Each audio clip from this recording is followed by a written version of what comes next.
दोस्तों, अगर आपने हॉन्टेड लॉन्ड्री के बाकी के पार्ट्स अभी तक नहीं देखे हैं तो पहले आप उसे देख लें, वरना ये स्टोरी आपको ठीक से समझ में नहीं आएगी। लिंक हमने डिस्क्रिप्शन में दी है। और दोस्तों, हमें आपके सपोर्ट की ज़रूरत है, इसलिए प्लीज़ हमारे चैनल को सब्सक्राइब करें, ज़्यादा से ज़्यादा लाइक करें और कमेंट्स करना ना भूलें।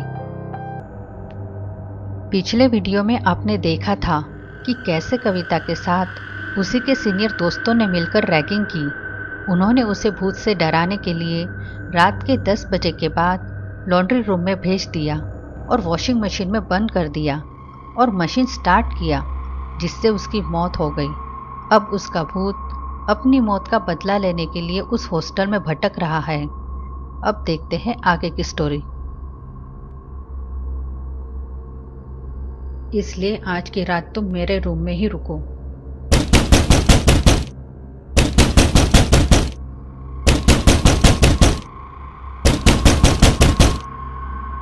अचानक दरवाजा खटखटाने का आवाज बंद हो जाता है। मैम, मुझे बहुत डर लग रहा है। बाहर जरूर कविता का ही भूत है। हाँ, उसने तुम्हें देख लिया है, इसलिए वो तुम्हारा पीछा नहीं छोड़ेगा। अगर आज तुम उसे नहीं मिली तो वो हर रोज तुम्हें इस हॉस्टल में ढूंढती रहेंगी, जब तक वो तुम्हें मार ना दे। क्या? वो उसे ही अपना शिकार बनाती है जो रात के 10 बजे के बाद लॉन्ड्री यूज करता है, और तुमने ये रूल तोड़ा है। नहीं, आज के बाद मैं किसी बेगुनाह को मरने नहीं दूंगी। कविता को इंसाफ चाहिए ना, इसलिए उसे इंसाफ दिलवाने में मैं उसकी मदद जरूर करूंगी। ऐसा कहकर मैं दरवाजा खोलने चली गई। मैम मुझे दरवाजा खोलने से मना कर रही थी। पूजा, पागलपन मत करो, वो हम दोनों को मार डालेंगी। लेकिन मैंने मैम की बात नहीं मानी और दरवाजा खोला। जब मैंने दरवाजा खोला तब बाहर कॉरिडोर में कोई नहीं था। मैम, बाहर कोई नहीं है। ऐसा कहकर मैं धीरे धीरे आगे बढ़ने लगी।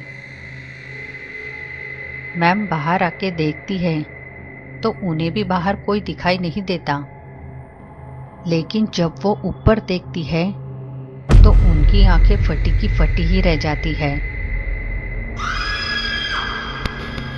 मुझे इंसाफ चाहिए था, लेकिन तुमने मुझे इंसाफ दिलाने के बजाय मेरी मौत की बात सबसे छुपाई। मैं तुम्हें नहीं छोड़ूंगी मैम। ऐसा कहकर वो कविता का भूत मैम को पकड़कर अंदर ले जाता है और दरवाजा बंद हो जाता है। मैंने काफी देर तक दरवाजा खटखटाया, लेकिन दरवाजा नहीं खुला। और फिर अपने आप दरवाजा खुलने लगा। ये देखकर मैं बहुत डर गई, लेकिन हिम्मत करते हुए मैं मैम को ढूंढने अंदर गई। मैम, मैम आप कहाँ हो मैम?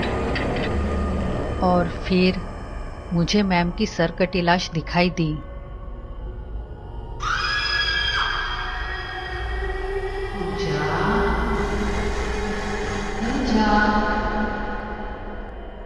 मैंने डरते हुए पीछे पलटकर देखा। मैंने देखा कि कविता का भूत मैम का कटा सिर अपने हाथ में लिए दीवार पर खड़ा है। ये देखकर मैं रूम से बाहर भागने लगी, लेकिन दरवाजा अपने आप बंद हो गया। कविता का भूत मुझे मारने के लिए मेरी तरफ बढ़ने लगा।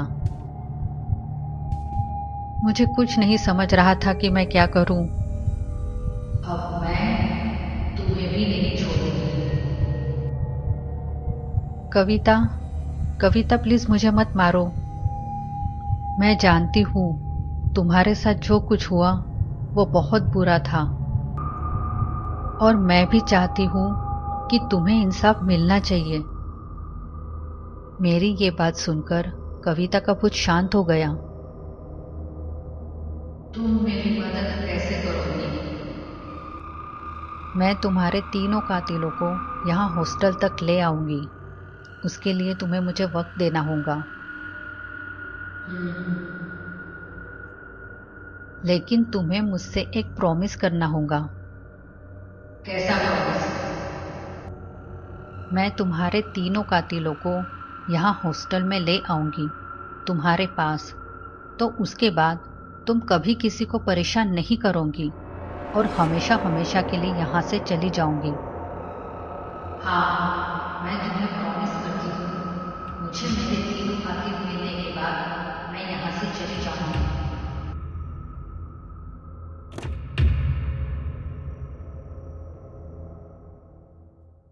मैं रूम में बैठकर सोचने लगी कि कैसे मैं उन तीनों को यहाँ हॉस्टल में ले आऊं। फिर मुझे एक तरकीब सूझी।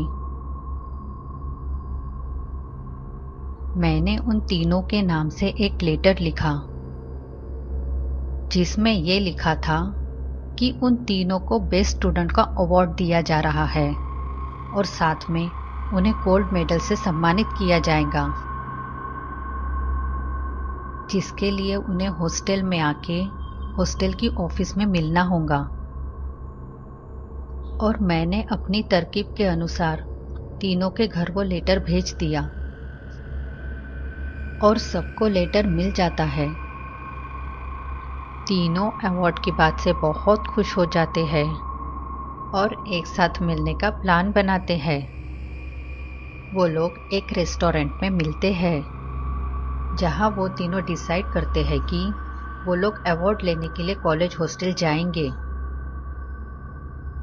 वो तीनों एक साथ अवार्ड लेने के लिए कॉलेज हॉस्टल पहुंचते हैं। मेरे प्लान के मुताबिक अवार्ड फंक्शन कल सुबह 10 बजे का था और उन्हें एक रात हॉस्टल में रुकना था, जिसके लिए वो मैट्रन से मिलते हैं। मैट्रन उन्हें रूम नंबर 205 की चाबी देकर उन्हें रूम में भेज देती है। बेचारे उन तीनों को क्या पता था कि जिस रूम में वो जा रहे हैं दरअसल वो उस हॉस्टल का लॉन्ड्री रूम है, जिसे कविता के भूत ने रूम में बदल दिया था। वो तीनों रूम नंबर 205 में जाते हैं और थोड़ी देर हंसी मजाक करके सो जाते हैं। आधी रात को उस रूम में अजीब अजीब आवाजें आने लगती है और अजीब अजीब घटना घटने लगती है, जिससे उन तीनों की नींद खुल जाती है।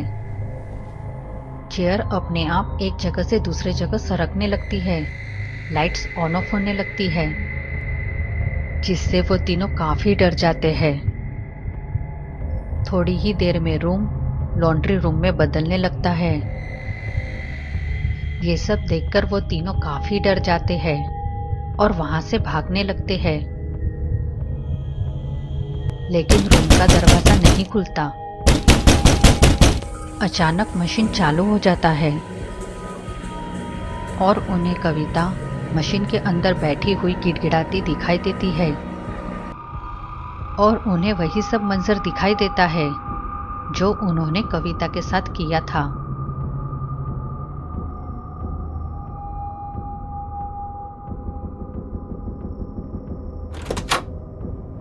कविता मशीन के अंदर चली जाती है और जोर जोर से चीखने लगती है।